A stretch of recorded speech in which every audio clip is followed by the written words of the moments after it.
So the room you're in, it represents the post-abatement and demolition. This room formerly had two giant turbines, coal furnaces. So they bring the coal in on the railroad tracks, move it up to the top of the building.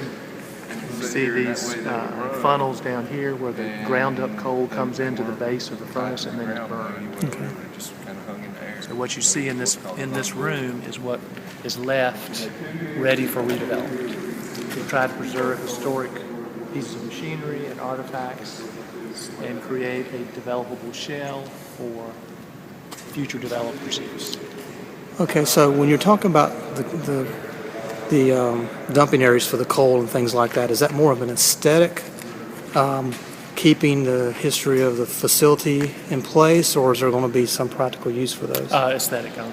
Okay. So this was a turbine room, and this is where the electricity came and was generated after the coal was burned, turned into electricity. These are the turbines that distributed the power out into the various factories in the area. We removed all those out of it and left it in a shell. As you can see, it has lots of wonderful natural light and will be a really interesting space to see developed. So at this point, what is sort of the recommendation or the vision for this? I mean, what do y'all envisioning the use to be? I think our broad definition of use is mixed use. So we have developing all around this office and laboratory space and living places for people to live. So this is a place for them to play.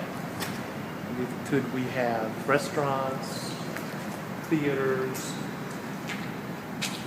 let your imagination run relative to the kinds of things that can be done for this kind of space.